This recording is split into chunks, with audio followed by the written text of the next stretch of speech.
وہ لڑکی جس کا آج تک کسی نے ناخن تک نہ دیکھا تھا، آج بھری محفل میں کھڑی تھی، تھر تھر کانپ رہی تھی اور اس کے جسم کی بولی لگائی جا رہی تھی۔ اب تک 50 لاکھ کی بولی لگ چکی تھی اور ایک بڑی سی توند والا آدمی ہوس بھری نظروں سے دیکھتا لے جانے لگا تھا کہ اچانک 5 کروڑ کی بولی سنائی دی۔ ہر کوئی حیرت سے اس شخص کو دیکھ رہا تھا جو کہ ایک لڑکی کی اتنی زیادہ رقم دینے کو تیار تھا۔ جلد ہی اس کو حسنین بلوچ تک پہنچایا گیا تھا۔ وہ تو اب بھی روتے ہوئے اللہ سے اپنی عزت کی دعائیں مانگ رہی تھی۔ اچانک دروازہ کھلا تو حسنین بلوچ نے اسے جائے نماز پر روتے دیکھا تو دل جیسے کسی نے اس کا مٹھی میں لے لیا، جبکہ وہ اس وقت بہت نشے میں تھا۔ اس وقت مصباح اپنے کمرے میں تنہائی کے عالم میں نماز پڑھ رہی تھی۔ سفید دوپٹہ سر پر خوبصورتی سے لپیٹے وہ اللہ کے حضور سجدہ ریز تھی۔ کمرے میں صرف اس کی ہلکی ہلکی سسکیاں اور دعا کے الفاظ گونج رہے تھے۔ جیسے وہ سلام پھیرنے لگی، ایک غیر مانوس مردوں کی آوازیں اس کے کانوں میں گونجنے لگیں جو اس کے گھر کے اندر سے آ رہی تھیں۔ اس کا دل تیزی سے دھڑکنے لگا، خوف کی ایک لہر اس کے جسم میں دوڑ گئی۔ وہ فوراً اٹھ کھڑی ہوئی اور جلدی سے دروازے کی طرف دیکھنے لگی۔ مصباح کی خوبصورتی اپنے عروج پر تھی اور اس وقت اس کا نورانی چہرہ کسی فرشتے جیسا لگ رہا تھا۔ اس نے اپنی حفاظت کے پیش نظر فوراً اپنے چہرے پر نقاب کر لیا۔ آوازیں قریب آتی جا رہی تھیں اور اس کا دل خوف سے لڑ رہا تھا۔ اچانک کمرے کا دروازہ زور سے کھلا اور 2 آدمی اندر داخل ہو گئے۔ ان کے چہرے سخت تھے اور ان کی آنکھوں میں وحشیانہ چمک تھی۔ کون ہو تم لوگ؟ یہاں کیا کر رہے ہو؟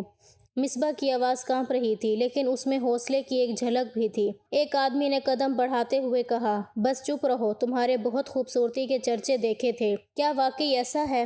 اس نے آگے بڑھ کر مصباح کے قریب پہنچتے ہی اس کے چہرے سے نقاب ہٹا دیا۔ مصباح نے پیچھے ہٹنے کی کوشش کی مگر وہ آدمی تیزی سے آگے بڑھا اور اس کے منہ پر ایک رومال رکھ دیا جس پر کلوروفارم لگا ہوا تھا۔ چھوڑ دو مجھے اللہ کے لیے۔ مصباح نے آخری کوشش کی مگر اس کی آواز دھیمی ہو گئی اور آنکھیں بند ہونے لگیں۔ چند لمحوں میں وہ بے ہوش ہو کر زمین پر گر گئی۔ دوسرا آدمی جب تک دروازے پر کھڑا تھا بولا، جلدی کرو، ہمیں یہاں سے نکلنا ہوگا۔ پہلا آدمی اب بھی مصباح کو دیکھ رہا تھا، بولا، کتنی حسین ہے یہ، جیسے کوئی خواب ہو۔ اس نے مصباح کو اٹھایا اور دونوں تیزی سے کمرے سے باہر نکل گئے۔ باہر ہی مصباح کے چچا اور چچی خوف سے کونے میں کھڑے ہوئے یہ سب تماشا دیکھ رہے تھے۔ جہاں سناٹا چھایا ہوا تھا ان دونوں آدمیوں کے ہاتھ میں بڑی بڑی بندوقیں تھیں جس کی وجہ سے دونوں میں سے کوئی بھی آگے بڑھ کر ہی مصباح کی حفاظت نہیں کر پایا تھا۔ گھر کے ہر کونے میں خوف کی لہر دوڑ رہی تھی اور چاند کی ہلکی سی روشنی کمرے میں خاموشی سے سب کچھ دیکھ رہی تھی۔ ان دونوں کے نکلتے ہی جیسے گھر میں ایک طوفان برپا ہو گیا تھا مگر شاید اب دیر ہو چکی تھی کیونکہ جس وقت ہمت کرنی تھی اس وقت وہ لوگ بندوق کے زور پر ڈر چکے تھے۔ وہ دونوں آدمی کوئی اور نہیں بلکہ ڈاکو تھے۔ ان کی نیت یہاں چوری کرنے کی تھی مگر جب انہیں اس بات کا علم ہوا کہ اس گھر میں ایک لڑکی ہے جو بہت خوبصورت ہے، یہ خبر بھی انہیں ریشما بائی نے دی تھی اور اس کے بدلے وہ ان کو ایک رقم دینے والے ہیں۔ اس لیے دونوں نے مصباح کو اغوا کرنے کا منصوبہ طے کیا اور اپنے منصوبوں کے تحت ان دونوں نے گھر سے ایک چیز نہیں اٹھائی تھی۔ صرف مصباح کو لیے وہ دونوں سیدھا کوٹھے پر پہنچے تھے اور اپنی منتخب کردہ رقم لی اور واپس لوٹ گئے تھے۔ مصباح کی آنکھ ڈول کی آواز سے کھلی تھی۔ وہ کچھ دیر کے لیے چھت کو گھورتی رہی۔ دماغ جیسے خالی تھا، بے حس و حرکت۔ دھیرے دھیرے جب اس کا شعور بیدار ہوا تو وہ جھٹکے سے اٹھ کر بیٹھ گئی۔ چند لمحے پہلے کا واقعہ اس کی یادداشت میں کسی خوفناک فلم کی طرح گھومنے لگا۔ دل کی دھڑکن تیز ہو گئی اور ہاتھ بے اختیار اپنے چہرے کی طرف گئے، نقاب کی تلاش میں، مگر اس کے جسم پر نہ نقاب تھا نہ دوپٹہ۔ وہ جو ہمیشہ اپنے حسن کو پردے میں چھپائے رکھتی تھی، اللہ کی نیک بندی آج بے پردہ نہ جانے کس جگہ پہنچ چکی تھی۔ اس نے گھبراہٹ میں کمرے کا جائزہ لیا۔ کمرے میں رنگ برنگے پردے لٹک رہے تھے، چھت پر سرخ روشنی کا عکس پھیر رہا تھا، دیواروں پر مختلف تصاویر آویزاں تھیں جن میں خواتین کے چہروں پر نقاب کی بجائے بھاری میک اپ تھا۔ کمرے کی ہر چیز کسی طوائف کے ٹھکانے کی خمیازی کر رہی تھی، ہماری خوشبو، مدھم روشنی اور ہوا میں بسی ہوئی شراب کی۔ وہ فوراً بستر سے نیچے اتری اور دروازے کی طرف لپکی مگر سب بند تھا۔ اسی وقت کھڑکی سے گانوں کی آوازیں آنا شروع ہوئیں اور اس کی سانسیں رک گئیں اور وہ تیزی سے کھڑکی کی طرف بڑھی۔ باہر کا منظر دیکھ کر اس کے قدم زمین میں جم گئے۔ سامنے چند عورتیں کھڑی تھیں جو مردوں کو اپنی طرف متوجہ کر رہی تھیں۔ ان کی کمر لچک رہی تھی اور سامنے بیٹھے مرد قہقہہ لگا رہے تھے، ان کے دل لبھانے میں مصروف تھے۔ مصباح کی آنکھوں میں آنسو بھر آئے، لبوں سے بے اختیار نکلا، اللہ! سینے پہ ہاتھ رکھ کر وہ خوف زدہ ہو گئی۔ چند قدم پیچھے ہٹنے لگے اور وہ دیوار سے لگتے لگتے نیچے بیٹھ گئی۔ اس کی آنکھوں میں آنسو تھے، دل خوف و شرمندگی سے دھڑک رہا تھا۔ ہاتھوں سے چہرہ ڈھانپتے ہوئے وہ سر جھکا کر سسکنے لگی۔ یا اللہ، میں یہاں کیسے پہنچ گئی؟ یا اللہ، میری حفاظت فرما، میں تو تیرا نام لیتی ہوں، تو اب مجھے یہاں سے نکال دے۔ اس کی آواز بڑھ گئی، دل بے بسی سے لرز رہا تھا۔ مصباح کی خوبصورتی اس وقت بھی نمایاں تھی، اس کے چہرے پر غم اور خوف کی جھلک، آنسوؤں سے نم آنکھیں، لرزتے ہونٹ، وہ کسی مقدس روح کی مانند لگ رہی تھی جو غلط جگہ پر پہنچ گئی ہو اور اپنے رب سے حفاظت کی فریاد کر رہی ہو۔ مصباح دیوار سے لگے بیٹھے اپنے آنسو پونچھ رہی تھی کہ اچانک کمرے کا دروازہ زور سے کھلا تو دو لڑکیاں اندر داخل ہوئیں جن کے لباس حد سے زیادہ مختصر اور بے باک تھے۔ ان کے چہرے پر گندا میک اپ تھا جو ان کی اصلیت کو چھپانے میں ناکام تھا۔ دونوں ہنستی ہوئی مصباح کی جانب بڑھیں۔ ان کی ہنسی میں تلخی اور تمسخر کی آمیزش تھی۔ اور یہ دیکھو، یہاں تو ایک اور شہزادی آئی ہے، پہلی لڑکی نے طنز سے کہا۔ دوسری نے قہقہہ لگاتے ہوئے جواب دیا، شہزادی کیا، ملکہ لگ رہی ہے۔ ارے بی بی، یہاں کوئی شہزادے نہیں آتے، یہاں تو صرف چند خریدار آتے ہیں۔ وہ گھبرا کر فوراً کھڑی ہو گئی، آنکھوں میں خوف اور شرمندگی تھی۔ نہیں، میں ایسی نہیں ہوں، میں اچھے گھرانے کی لڑکی ہوں۔ آپ لوگ کون ہیں؟ مجھے یہاں کیوں لایا گیا ہے؟ پہلی لڑکی نے آگے بڑھ کر مصباح کے منہ پر زور سے تھپڑ مارا۔ یہاں ایسی باتیں نہیں چلتی، اچھے گھرانے کی کہانی ہمیں مت سنا۔ اس نے مصباح کے بال نوچتے ہوئے غصے سے کہا، یہاں پر اگر دوبارہ یہ کہا کہ تم اچھے گھرانے کی لڑکی ہو تو تمہارا منہ نوچ لیں گے۔ اب تم ایک طوائف ہو اور یہ بات تمہیں قبول کرنی ہوگی۔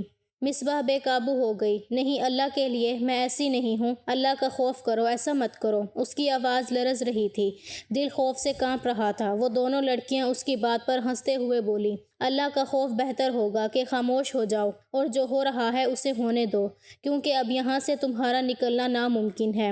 اور یہ رونا دھونا، مسکین بننا، ہمارے ہاں ایسا کچھ نہیں چلتا۔ یہ سب تمہیں ہر حال میں قبول کرنا ہوگا۔ ہمیں ریشما بائی نے بھیجا ہے تاکہ ہم تمہیں اچھے سے یہ بات سمجھا دیں کہ تمہارا یہاں سے نکلنا اب ناممکن ہے، کیونکہ یہ ریشما بائی کا حکم ہے اور یہاں صرف ریشما بائی کی چلتی ہے۔ اور سن لو، تمہاری واپسی یہاں سے کسی قیمت پر ممکن نہیں۔ اس لڑکی نے مزید کہا، ریشما بائی تمہیں بیچ کر اچھی خاصی قیمت وصول کرے گی، کل ہی تمہاری بولی لگائی جائے گی۔ آج تو آرام کر، کل سے تمہاری نئی زندگی شروع ہوگی۔ اور وہ دیوار سے لگتے لگتے نیچے بیٹھ گئی۔ نہیں، میں یہاں سے جانا چاہتی ہوں، مجھے جانے دو۔ وہ روتے ہوئے التجا کر رہی تھی، مگر ان کے چہروں پر رحم کا کوئی نشان نہ تھا۔ یہاں سے جانا اتنا آسان نہیں ہے، اور تمہارا دن یہی ہے اور رات بھی، دوسری لڑکی نے قہقہہ لگاتے ہوئے کہا، اور دونوں باہر نکل گئیں دروازہ بند کر کے۔ مصباح کا دل جیسے پھٹنے لگا۔ وہ زمین پر بیٹھتی ہاتھ جوڑ کر اللہ سے فریاد کر رہی تھی، یا اللہ، مجھے یہاں سے نکال دے، میں اس ذلت کو اور برداشت نہیں کر سکتی۔ اس کی آنکھوں سے آنسو بہتے رہے اور دل مدد کے لیے دعا کرتا رہا۔ مصباح کا دن روتے ہوئے اور اللہ سے فریاد کرتے ہوئے گزرا تھا۔ اس کے دل میں امید کی کوئی کرن باقی نہیں رہی تھی، لیکن اس کا یقین اللہ کی رحمت پر اب بھی قائم تھا۔ آنکھیں سوجی ہوئی اور جسم تھکن سے چور تھا۔ جب صبح ہوئی تو وہ اب بھی وہیں زمین پر بے سود پڑی تھی، جیسے زندگی کی ہر امید ختم ہو چکی ہو۔ دروازہ زور سے کھلا اور دو لڑکیاں اندر داخل ہوئیں۔ ان کے چہروں پر بے رحمی اور آنکھوں میں بے حسی کی چمک تھی۔ وہ آگے بڑھی اور مصباح کو بازو سے پکڑ کر جھنجھوڑا، اٹھو، باہر چلو۔ مصباح نے گھبرا کے آنکھیں کھولی اور تھکن کے باوجود فوراً بیٹھ گئی۔ اس کا دل خوف سے لرز رہا تھا۔ میں باہر نہیں جاؤں گی، میرے پاس دوپٹہ نہیں ہے، وہ التجا بڑے لہجے میں بولی۔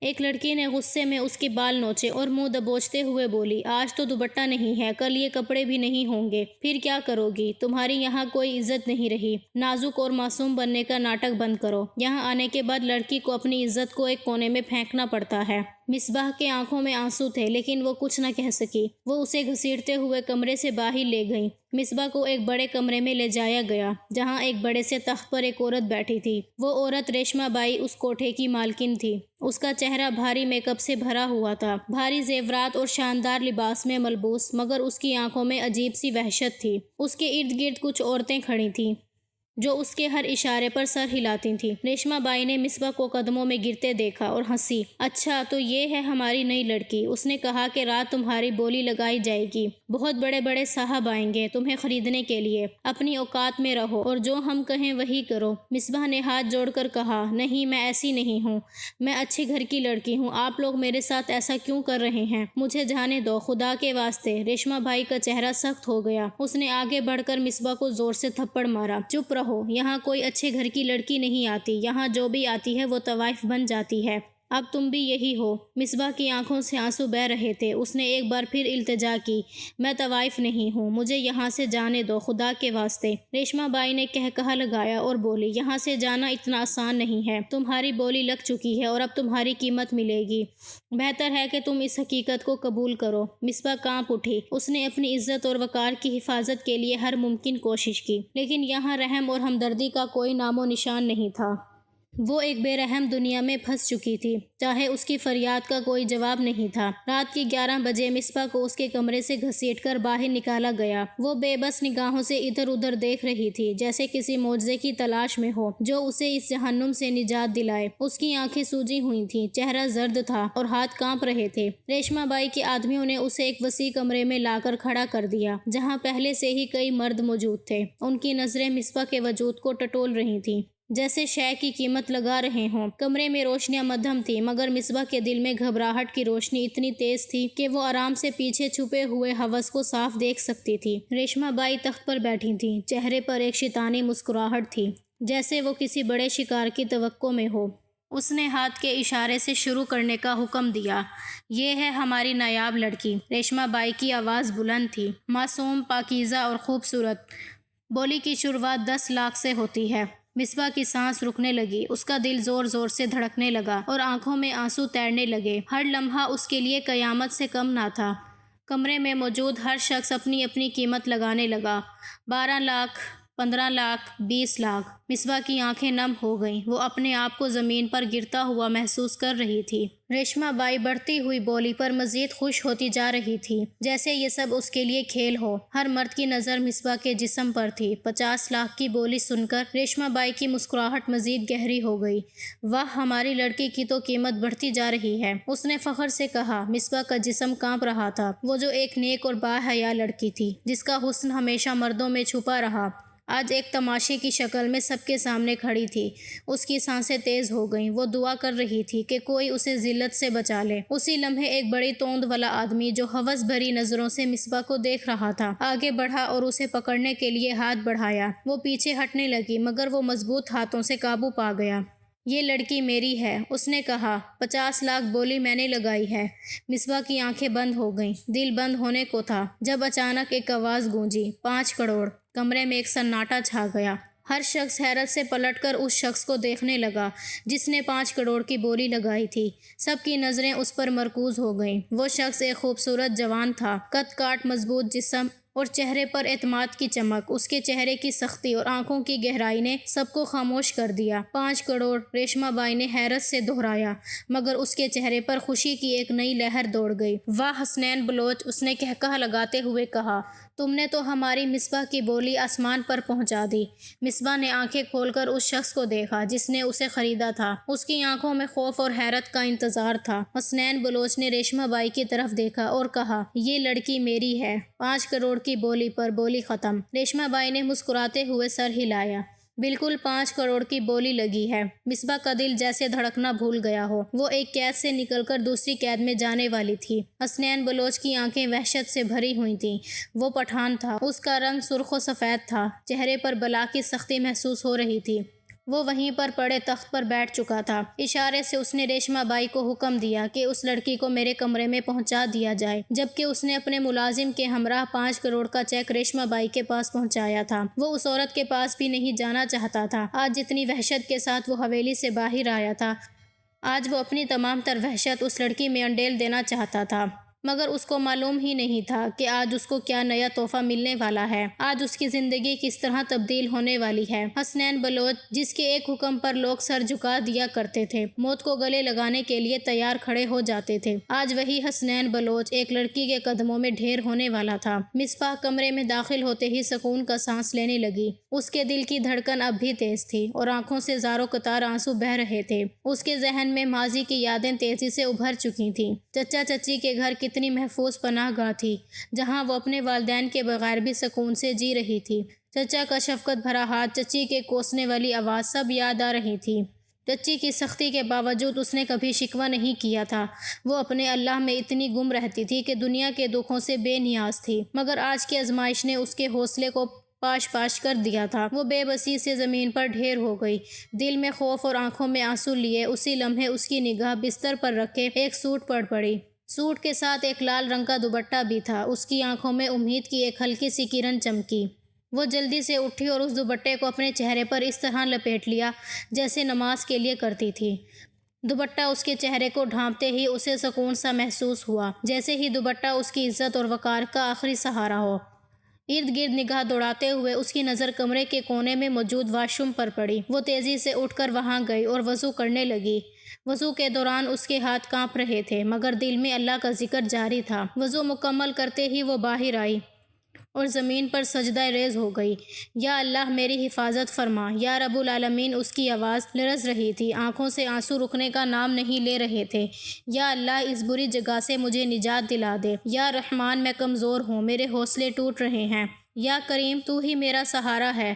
اس کے الفاظ میں درد اور تڑپ تھی، وہ سجدے میں گڑ گڑا رہی تھی، دل کی گہرائیوں سے اپنی حفاظت کی دعا مانگ رہی تھی۔ یا اللہ میرے گناہوں کو معاف کر دے، مجھے اس آزمائش سے نکال۔ یا اللہ میں تیری بندی ہوں، مجھے اس قید سے آزاد کر دے۔ اس کی آنکھوں سے بہتے آنسو اس کے چہرے کو بھگو رہے تھے مگر اس کے دل میں اللہ کی رحمت ابھی باقی تھی۔ وہ جانتی تھی کہ صرف اللہ ہی اسے اس آزمائش سے نکال سکتا ہے۔ اچانک دروازے کی چرچراہٹ نے اس کی توجہ کھینچ لی مگر اس نے اپنا سر نہیں اٹھایا۔ حسنین بلوچ نشے میں دھت کمرے میں داخل ہوا۔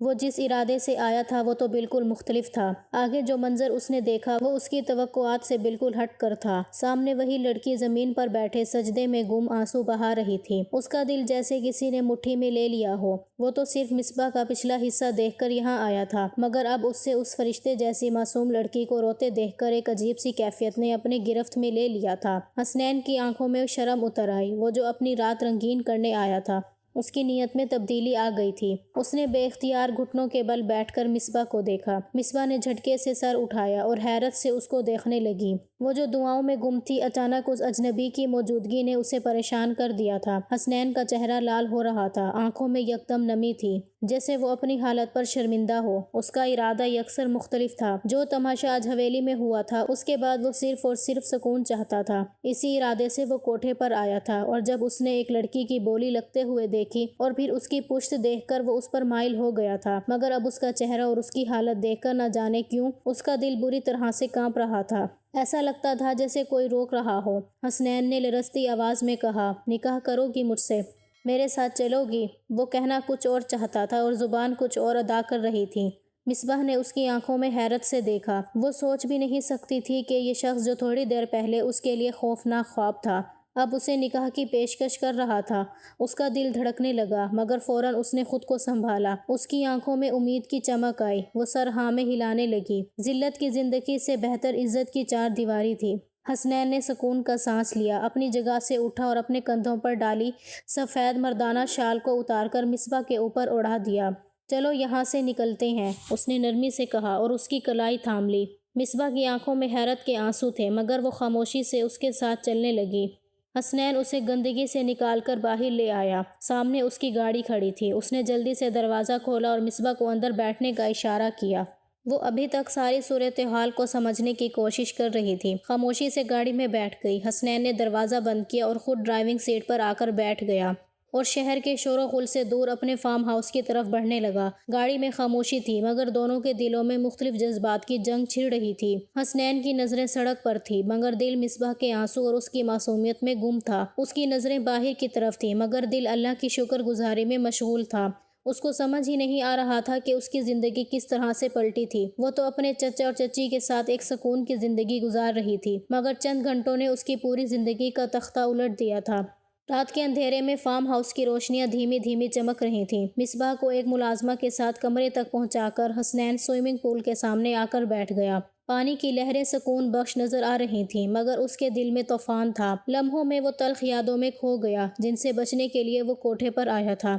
حسنین بلوچ حویلی کا وہ سب سے بڑا چشم و چراغ تھا۔ سرداری کی پگ اس کے سر پر تھی۔ آج کا دن اس کے لیے کسی عذاب سے کم نہ تھا۔ دن بھر کی تھکاوٹ اور نشے کے اثرات کے باوجود اس کی آنکھوں سے نیند بہت دور تھی۔ اس کی یادوں میں صبح کی وہ تلخ گھڑی گھومنے لگی جب پنچایت سے واپس لوٹتے ہوئے اس نے اپنی پھوپھی اور چاچی کو اپنی ماں کے کردار پر کیچڑ اچھالتے سنا تھا۔ تمہاری ماں ایک بد کردار اور گھٹیا عورت تھی۔ پھوپھی کی آواز اب بھی اس کے کانوں میں گونج رہی تھی۔ اس نے اپنے شوہر کے ہوتے ہوئے زنا کیا تھا اور تم اس گناہ کی اولاد ہو۔ حسنین کا دل جیسے کسی نے مٹھی میں دبوچ لیا تھا۔ وہ اپنی جگہ پتھر کا ہو گیا تھا۔ دادی جان کی چیخ اور اس سناٹے کو توڑنے کی کوشش کی۔ پھوپھی اپنی زبان کو لگام دو، مگر پھوپھی نے خاموش ہونے کی بجائے مزید زہر اگلا۔ وہ اس کی چچی نے اس کا ساتھ دیا۔ کیا غلط بول رہی ہے؟ ہم سب کو معلوم نہیں کہ حسنین بلوچ کون ہے؟ یہ ہمارے بھائی کا بیٹا نہیں ہے۔ حسنین کی آنکھیں وحشت سے سرخ ہو رہی تھیں۔ وہ خاموشی سے حویلی کے دروازے پر کھڑا یہ سب سن رہا تھا، جیسے کسی نے اسے زمین میں گاڑ دیا ہو۔ جب دادی جان کی نظر اس پر پڑی تو اپنی جگہ پر ساکت ہو گئی۔ حسنین بلوچ قدم بہ قدم چلتا ہوا دادی جان کے سامنے آیا۔ اس کی آواز میں درد غصہ دونوں تھے۔ دادی جان، یہ سب کیا ہے؟ دادی جان نے پہلے تو نفی میں سر ہلایا۔ ایسی کوئی بات نہیں ہے، یہ سب بکواس کر رہے ہیں۔ مگر حسنین کا غصہ بڑھتا جا رہا تھا۔ خبردار جو کسی نے میری ماں کے بارے میں ایک لفظ بھی بولا۔ اس کی چیخ نے حویلی میں سناٹا طاری کر دیا تھا۔ دادی جان، آپ مجھے بتائیں کہ یہ سب کیا ہے؟ دادی جان نے لمبی سانس لی، جیسے کئی سالوں کا بوجھ ایک لمحے میں ہلکا کرنا چاہتی ہو۔ تمہاری ماں نے غلطی کی تھی حسنین، ان کی آواز میں دکھ تھا۔ ان کی آواز میں دکھ تھا۔ اس غلطی کا حصہ تم ہو۔ تمہاری ماں نے تمہارے باپ کے نکاح میں ہوتے ہوئے ہمارے ایک ملازم کے ساتھ تعلق قائم کیا تھا۔ تم اسی ملازم کی اولاد ہو۔ حسنین کے چہرے پر حیرت اور دکھ کی لہریں جاگ گئیں۔ دادی جان نے مزید کہا، تمہارے باپ نے اس صدمے کو برداشت نہیں کیا اور وہ مر گیا۔ میں نے سب کے منہ بند کروا دیے تھے کہ کوئی کچھ نہ کہے۔ تم ہمارے خاندان کے وارث ہو، لیکن اب عورتیں چپ نہیں ہو رہیں۔ حسنین کے اندر غصے اور بے بسی کا لاوا ابلنے لگا۔ اس کی آنکھوں سے وحشت جھلک رہی تھی۔ وہ حویلی چھوڑنے کا فیصلہ کر چکا تھا۔ میں ان کا خون ہی نہیں تو وہاں کیوں جاؤں؟ اس نے دل میں سوچا اور حویلی کو ہمیشہ کے لیے چھوڑ دیا۔ سوئمنگ پول کے کنارے بیٹھا حسنین بلوچ ان تمام باتوں کو دل سے نکالنے کی کوشش کر رہا تھا، مگر وہ یادیں کسی زخم کی طرح اس کے دل پر لگا رہی تھیں۔ اس نے اپنے چہرے پر ہاتھ پھیرا اور دل میں فیصلہ کیا کہ وہ کبھی حویلی واپس نہیں جائے گا، نئی زندگی شروع کرے گا جہاں کوئی ماضی کا سایہ اس کا پیچھا نہ کرے۔ اس کو معلوم تھا کہ اس کی پھوپھی اور اس کی چچی اس بات کو اتنے سالوں بعد کیوں اچھال رہی تھیں۔ جس وقت وہ پیدا ہوا تھا، پھوپھی کے گھر پہ نہ اولاد ہو رہی تھی اور نہ ہی اس کی چچی کے گھر۔ یہی وجہ تھی کہ دادی جان نے ان سب کے منہ بند کروا دیے۔ مگر اب پھوپھی اور چچی کی اولاد تھی اور وہ لوگ چاہتے تھے کہ ان کے بیٹے سرداری کی پگڑی اپنے سر پر سجائیں۔ یہی وجہ تھی کہ وہ لوگ اتنے سالوں بعد اس کے قدم ہلا کر رکھ دیے تھے۔ وہ جب اپنی ماں کو ایک اعلیٰ درجے کی عورت سمجھتا تھا، وہ جو ہر ایک کے سامنے اپنی ماں کی مثال دیتا تھا، آج ایک ایسے دوراہے پر کھڑا تھا جس کے پاس کچھ بھی موجود نہیں تھا۔ اسے تو معلوم ہی نہیں اس کا باپ کون ہے۔ یہ لمحہ اس کے لیے بہت اذیت ناک تھا۔ یہی وجہ تھی کہ وہ کوٹھے پر گیا تھا۔ اوپر والے کا دیا اس کے پاس سب کچھ تھا اور اس نے یہ سب کچھ اپنے دم پر بنایا تھا، لیکن جب اس نے مصباح کو دیکھا تو وہ اپنے ہوش کھو بیٹھا۔ نہ جانے کیوں اسے ایسا لگا جیسے وہ کوئی رحمت کا فرشتہ ہے۔ اگر اسے کوئی ٹھیس پہنچ جائے گی تو وہ خود بھی جل کر راکھ ہو جائے گا، اور وہ لمحہ اس کے لیے ایسا تھا جس کو وہ لفظوں میں بیان نہیں کر پایا تھا، اور بے خودی کے عالم میں اس کو نکاح کی پیشکش کر چکا تھا۔ اسے امید تھی کہ وہ نکاح سے انکار نہیں کرے گی، کیونکہ وہ دیکھتے ہی سمجھ گیا تھا کہ وہ کوئی اللہ کا معصوم فرشتہ ہے۔ اور اس کے سوچنے کے بالکل ٹھیک مطابق مصباح نے پہلی بار میں ہی نکاح کے لیے حامی بھر دی تھی، جس کا مطلب تھا کہ وہ اس غلاظت بھری جگہ سے نکلنا چاہتی ہے۔ اگلی صبح کا سورج اپنی پوری آب و تاب سے چمک رہا تھا۔ حسنین بلوچ کی گاڑی فارم ہاؤس میں پارک تھی اور اس کے دل و دماغ میں کل رات کے واقعات کی یادیں تازہ تھیں۔ اس کی آنکھوں میں ہلکی سی گھبراہٹ تھی۔ جب ملازمہ کمرے میں داخل ہوئی، بی بی، حسنین صاحب نے پیغام بھجوایا ہے کہ آپ تیار ہو جائیں، مولوی صاحب آنے والے ہیں۔ اس نے لرزتی ہوئی آواز میں دہرایا، کیا ابھی؟ جی ابھی 1 گھنٹے میں نکاح ہوگا، ملازمہ نے نرمی سے جواب دیا۔ مصباح کا دل تیزی سے دھڑکنے لگا۔ اس نے سوچا تھا کہ نکاح میں کچھ دن لگیں گے، لیکن اب تو یہ سب کچھ اتنی جلدی ہو رہا تھا۔ دل میں گھبراہٹ تھی، مگر ایک گوشے میں خوش، خدا کا شکر بھی ادا کیا کہ جلد ہی وہ حالات میں سنبھلنے والی تھی۔ تقریباً 1 گھنٹے بعد مولوی صاحب اور 2 گواہ کمرے میں داخل ہوئے۔ مصباح نے سفید لباس پہن رکھا تھا، چہرہ شرم سے جھکا ہوا تھا۔ حسنین بلوچ زیادہ کمرے کے کونے میں کھڑا تھا، اس کے چہرے پر سنجیدگی طاری تھی۔ مولوی صاحب نے اپنی کتاب کھولی اور نکاح کے کلمات پڑھنے کی تیاری کی۔ بیٹی، آپ کا نام مصباح ہے؟ مولوی صاحب نے نرمی سے پوچھا۔ اس نے لرزتی آواز میں جواب دیا، جی میرا نام مصباح ہے۔ مولوی صاحب نے دہرانا شروع کیا، کیا آپ حسنین بلوچ کے ساتھ نکاح قبول کرتی ہیں؟ مصباح کا دل زور زور سے دھڑک رہا تھا، اس کی نظریں نیچے تھیں، ہاتھ لرز رہے تھے۔ قبول ہے، اس نے دھیمی آواز میں کہا۔ مولوی صاحب نے پھر حسنین کی طرف دیکھا۔ حسنین بلوچ، کیا آپ کو یہ نکاح قبول ہے؟ حسنین نے ایک لمحے کو مصباح کی طرف دیکھا۔ اس کی آنکھوں میں گہری سنجیدگی تھی، چہرہ زرد تھا، مگر آنکھوں میں ایک غم تھا۔ قبول ہے، اس نے صاف اور مضبوط آواز میں کہا۔ مولوی صاحب نے نکاح کے دستاویزات پر دستخط کروائے۔ نکاح کے بعد مولوی صاحب نے دعا کروائی اور پھر دونوں کو دعا دی۔ حسنین نے مولوی صاحب کے جانے کے بعد گہری سانس لی اور پھر مصباح کی طرف قدم بڑھائے۔ وہ اب بھی سر جھکا کر بیٹھی تھی، آنکھوں میں شرم تھی۔ حسنین نے اپنے سخت تاثرات کے ساتھ اس کے قریب پہنچ کر اس کو مخاطب کیا۔ تمہارا نام مصباح ہے، یہ تو معلوم ہے، مگر تم کہاں سے آئی ہو، کون ہو؟ اس کی آواز میں سرد مہری تھی، جیسے وہ بس حقیقت جاننا چاہتا ہو۔ مصباح نے سر جھکائے لرزتی ہوئی آواز میں جواب دیا، میں یتیم ہوں، بچپن میں ہی ماں باپ کا سایہ سر سے اٹھ گیا تھا۔ چچا اور چچی کے ساتھ رہتی تھی، مگر اس نے بہت بات ادھوری چھوڑ دی۔ حسنین نے کہا، بات پوری کرو، تمہارا مکمل نام کیا ہے؟ مصباح نے ہچکچاتے ہوئے سر اٹھایا۔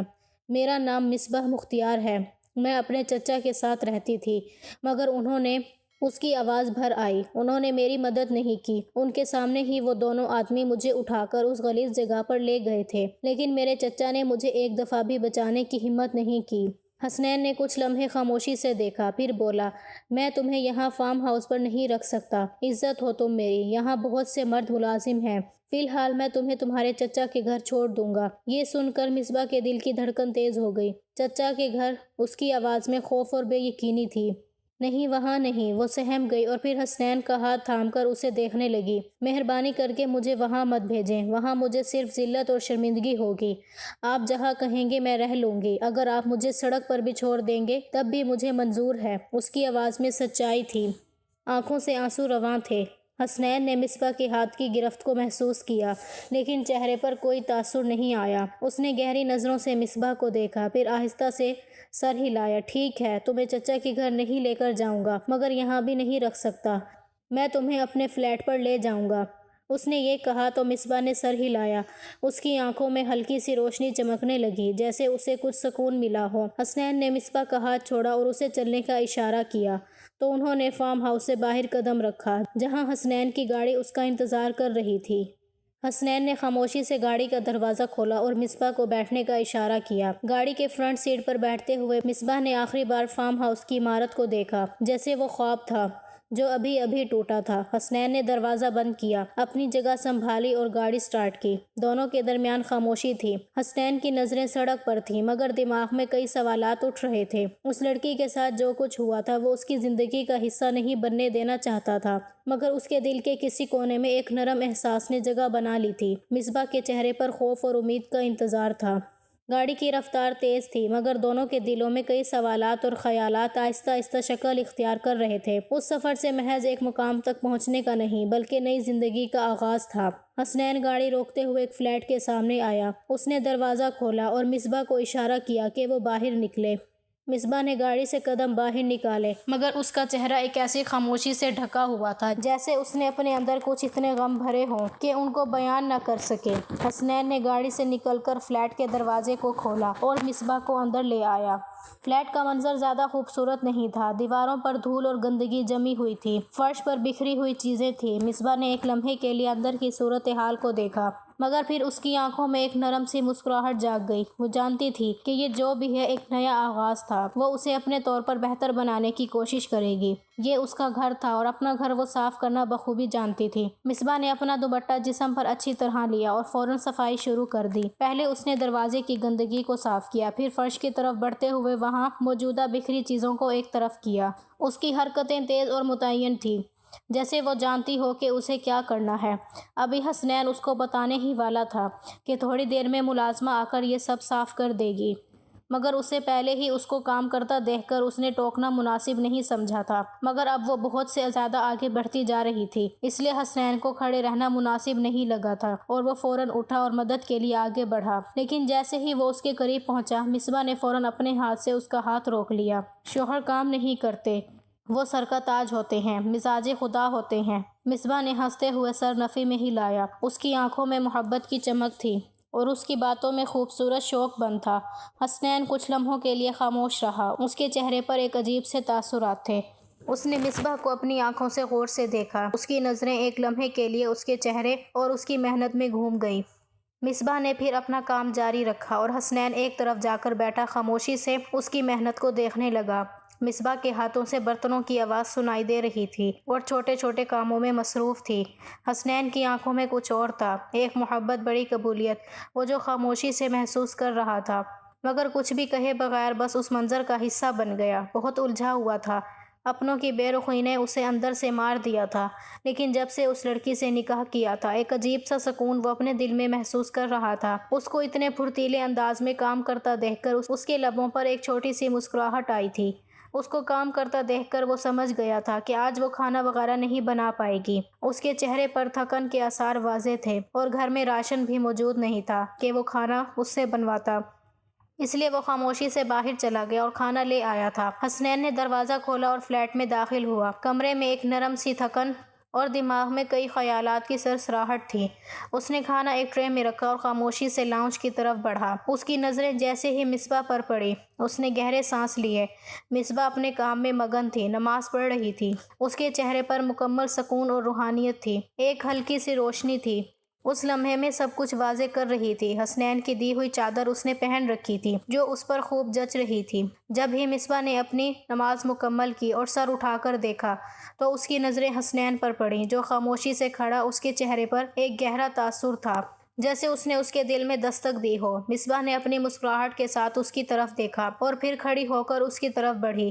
مصباح نے اس کو سمجھنے کا موقع دیے بغیر اس کے قریب آ گئی اور ہونٹوں پر مسکراہٹ سجائے اس کے چہرے پر پھونک ماری۔ وہ ابھی مڑ کر کھانا پلیٹ میں نکالنا چاہتی تھی جب اچانک اس نے اس کا ہاتھ تھام لیا اور اس کی جانب دیکھتے ہوئے بولا، تم نے میرے چہرے پر کیوں پھونک ماری ہے؟ غلام بنانا چاہتی ہو؟ ان پھونکوں اور وظیفوں سے اپنا اسیر کرنا چاہتی ہو؟ اس کا لہجہ طنزیہ تھا، شاید وہ اس کا ظرف دیکھنا چاہتا تھا۔ اس کی بات سن کر وہ مسکرائی تھی۔ کیا ہوگا جو میں اپنے سرتاج کو غلام بناؤں؟ آپ جیسے شخص کے تو قدموں میں زندگی گزار سکتی ہوں۔ آپ نے جو مجھے زندگی دی ہے میں اس کا شکریہ ادا اپنے لفظوں میں نہیں کر سکتی۔ آپ میرے سر کے تاج ہیں۔ اس کے لبوں پر مسکراہٹ تھی اور وہ دل سے بول رہی تھی۔ اس کے لفظ حسنین کو اپنے دل میں اترتے ہوئے محسوس ہو رہے تھے۔ آپ نے جو احسان مجھ پر کیا ہے اس کے بدلے تو میں آپ کی غلام بھی بن جاؤں تو وہ بھی غم ہے۔ اس غلاظت بھری زندگی سے نکال کر ایک عزت بھری زندگی دینا ہر انسان کے بس کی بات نہیں ہوتی۔ آپ کا مقام میرے دل اور میری نگاہوں میں بہت اونچا ہو چکا ہے۔ حسنین سائیں، میں آپ سے محبت کرنے لگی ہوں۔ وہ بے باک ہو کر اس کے قریب ہوئی تھی اور بنا اس کو سمجھنے کا موقع دیے اس نے اپنی ایڑیوں کو اونچا کیا اور اس کے ماتھے پر ایک محبت بڑا بوسہ دے کر فوراً ہی کچن میں چلی گئی تھی، جبکہ حسنین نے آنکھیں بند کر کے اس کے بوسے کو اپنے اندر اترتا ہوا محسوس کیا تھا۔ وہ دھیرے دھیرے گزرتا جا رہا تھا۔ ان دونوں کے نکاح کو 1 مہینے کا عرصہ بیت گیا اور اس 1 مہینے کے دوران اپنی پوری جان لگا دی تھی دل جیتنے میں۔ حسنین دروازہ کھول کے اندر آیا، اپنے کام سے تھکا ہارا، لیکن جیسے ہی نظریں اٹھائی سامنے ہی مصباح عبادت میں مگن تھی۔ حسنین خاموشی سے بیٹھ گیا اور اس کی آنکھوں میں کچھ عجیب سی چمک تھی۔ 1 مہینہ گزر چکا تھا اور وہ جانتا تھا کہ اسے 1 مہینے میں زندگی نے ان کے درمیان بہت کچھ بدل دیا تھا۔ اس نے اپنی نماز مکمل کی اور پھر سے سر اٹھایا۔ جیسے ہی اس کی نظر حسنین پر پڑی وہ مسکراتے ہوئے اس کی طرف بڑھی۔ قریب پہنچ کر اس نے آنکھیں بند کی اور اس کے چہرے پر پھونک ماری تھی اور ابھی پلٹ کر اس کے لیے پانی لینے جاتی جب ہی حسنین نے اس کا ہاتھ تھام لیا تھا اور اس کو دیکھتے ہوئے سوال پوچھا تھا، تم یہ کیوں کرتی ہو؟ اس نے سوال کیا۔ اس کی آنکھوں میں چمک تھی۔ اس نے سر جھکایا، پھر آرام سے کہا، صاحب کی سلامتی کی دعا مانگ کر آپ پر پھونک مارتی ہوں تاکہ آپ اللہ کے حساب میں رہیں، کوئی برائی آپ کے قریب نہ آئے اور آپ اللہ تعالیٰ کے مخصوص بندوں میں شامل ہو جائیں۔ حسنین نے سر ہلایا اور پھر گہرا سانس لیا۔ تو کیا تمہیں لگتا ہے کہ تمہاری دعا سے میرا دل سکون پائے گا؟ آپ کی نظروں میں جو سکون ہے وہ میں محسوس کرتی ہوں اور یہ میرے لیے سب سے بڑی دعا ہے۔ تمہیں کیسے پتا کہ میری آنکھوں میں سکون ہے؟ وہ دھیمے سے مسکرائی تھی اور اس کے قریب بیٹھ گئی تھی۔ اس کی آنکھوں میں دیکھتے ہوئے محبت بھرے لہجے میں بولے تھے، جن آنکھوں میں میں نے پہلے دن وحشت دیکھا تھا آج ان آنکھوں میں سکون اترتا دیکھ سکتی ہوں۔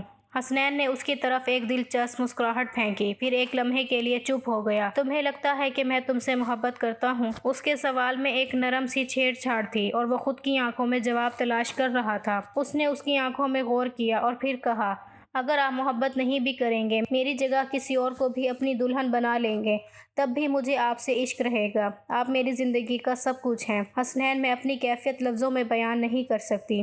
مصباح میں تو سمجھتا تھا کہ تم ایک شرمیلی لڑکی ہوگی، مگر محبت کا اعتراف کرتے ہوئے تم بالکل نہیں شرماتی۔ تم بہت کھلے دل کی مالک ہو۔ مصباح نے ایک لمحے کے لیے نظریں جھکائیں، پھر آہستہ سے کہا، ہاں میں آپ سے محبت کرتی ہوں۔ حسنین، اس میں شرمانا کیسا؟ میرے محرم ہیں، میرے شوہر ہیں، آپ سے ہر بات کہہ سکتی ہوں۔ حسنین کا چہرہ مسکراہٹ سے روشن ہو گیا اور اس نے فوراً قدم بڑھا کر مصباح کو اپنی طرف کھینچ دیا۔ تم نے وہ بات کہی جو میں سننا چاہتا تھا۔ اس کے بعد حسنین نے اس کی پیشانی پر ایک نرم اور محبت بھرا بوسہ دیا۔ اس کی آنکھوں میں ایک نیا جذبہ تھا جو اس نے پہلے کبھی محسوس نہیں کیا تھا۔ یہ مسکراہٹ اس کے دل کے ہر کونے کو پگھلا دیا تھا۔ اچانک ہی وہ اس کے ہونٹوں کو اپنی دسترس میں لے چکا تھا۔ اس ایک مہینے کے دوران کئی بار اس کے قریب جانے کی کوشش کی تھی۔ اس کو تو حق زوجیت دینا چاہتا تھا، مگر اس نے کبھی اس کی طرف ہاتھ نہیں بڑھایا تھا۔ مگر آج کچھ مختلف تھا۔ وہ تو خود اس کے قریب آ رہا تھا اور اپنے شوہر کو ناراض نہیں کر سکتی تھی۔ اور پھر وہ رات دن کے لیے خوشیاں بڑھی تھیں۔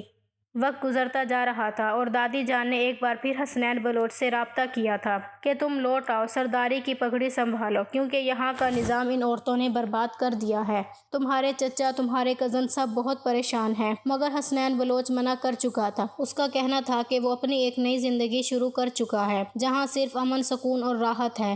میں وہاں آ بھی گیا تو سوائے ذلت کے مجھے اور کچھ نہیں ملے گا۔ بے شک میری ماں نے غلط کیا تھا اور اب اللہ ان کی مغفرت فرمائے گا، مگر اب میں لوٹ کر نہیں آ سکتا۔ اس وقت جب مجھے سب کی ضرورت تھی، اس وقت صرف لالچ کے تحت مجھے برباد کیا گیا۔ میری عزت نفس کو توڑا گیا تھا۔ وہ تو خدا کا شکر تھا کہ مجھے ایک ایسی لڑکی سے نواز دیا گیا جس نے مجھے سمیٹ لیا، اور بے شک اگر اس کی زندگی میں مصباح نہ آتی تو ہو سکتا تھا وہ ایک ایسی زندگی کی طرف راغب ہو جاتا جہاں پر سوائے ذلت کے اور کچھ نہ ہوتا۔ اس لیے کہتے ہیں خدا بہتر لے کر بہترین سے نوازتا ہے۔